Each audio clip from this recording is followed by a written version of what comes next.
Hello, this is Ramzi and I will show you my EcoTracker application. So these are my UI designs. If I untick, it's going to be the counter. If I tick it again, 3 is going to be 3. If I delete, cancel, it will be 2.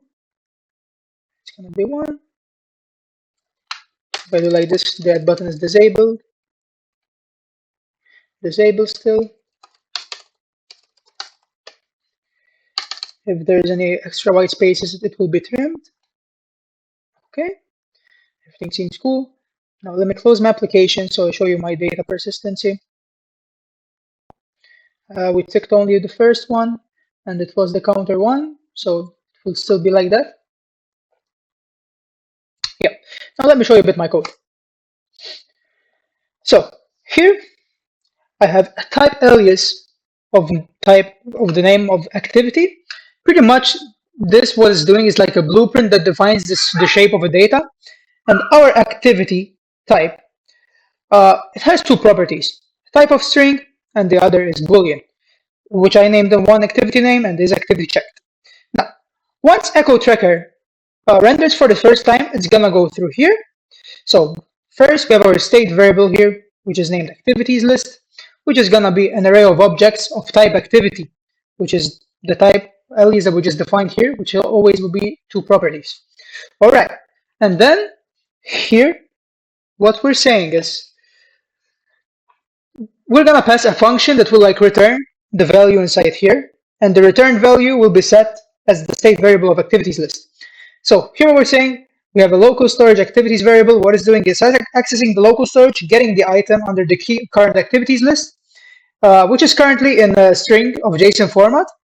Now, what we're saying, if there is any data in this local storage activities variable, we are going to pretty much parse that into an array of activity, into an array of objects of type activity. And then it will store activities list based on the return here. We are parsing it because we don't want the activities list to be a string in JSON format. So we have to parse it here. If there is no data here, it will pretty much return an empty array. I have these 4 state variables here. The new activity state variable is going to hold whatever the user is inputting. Delete index, it will state variable, it will hold a number for whenever the user clicks on the delete button, and we will get the index number, the index element of the array that we just clicked. Is adding is being used for to show the model. Alert visible is used to show the alert. Now I'm going to show you the add activity. So on click of the add button, which is this one, let me find it. Yeah, on click of this button, we're going to call it the add activity function. What it's doing, we have an update activities array variable, which is going to pretty much be holding an array of objects of type activity.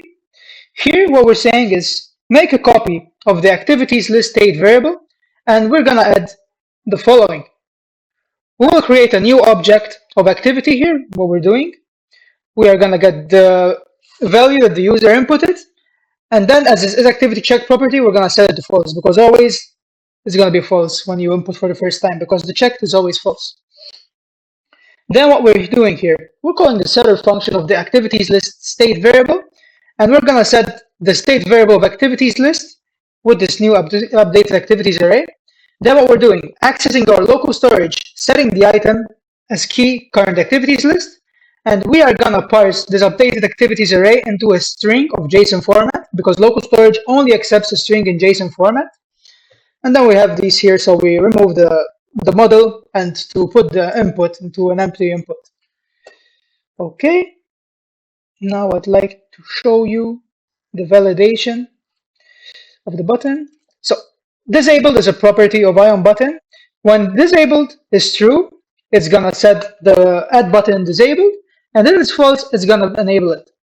So okay, so is input disabled is returning a Boolean. I have my function here. What we're saying, if the input when trimmed is gonna be still empty, it will return true.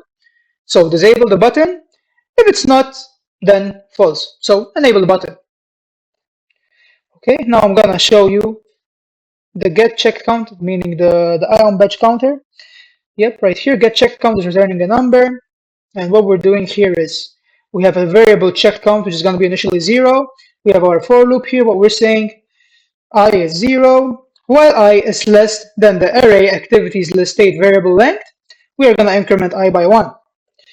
All right, so if the current element of the activities list array getting the property is activity checked, if that is true, we are going to increment check count, meaning like because it's checked on the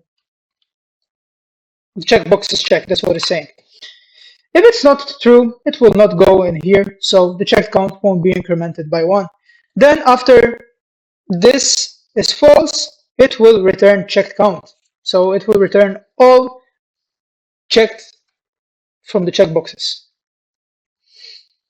Okay, now I'd like to show you where I'm handling the strike through. Yep, render activities array. That function is being called right here because it's returning JSX elements. We have our array here, render activities, which is a variable which holds an array. Okay, we have our for loop here. While I is less than the array activity state variable activities list, we're going to increment I by 1. Then in this render activities array, we're going to push the following JSX elements, getting the current element we are in. I'm going to explain these two. Check is a property of checkbox. When it's true, it will put the checkbox ticked, meaning it's ticked.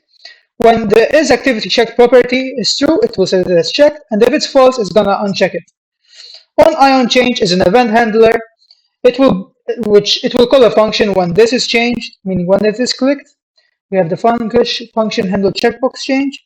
What we're doing here, we are making a copy of the activities list array. If what we're saying, we made a copy here, so this is what this variable is holding. If the current element that we just clicked in, if it is true, it's gonna set it to false, meaning on click. If it's checked, it's gonna uncheck it. Else, meaning if it's false, it will put it to true. Then we're calling our server function of the activities list state variable and updating the state variable with our new updated activities array, and then accessing our local storage. Again, just parsing it, the local storage of the updated activity array, which is currently an array, and then parsing into a string or JSON format because local storage only accepts a string in JSON format.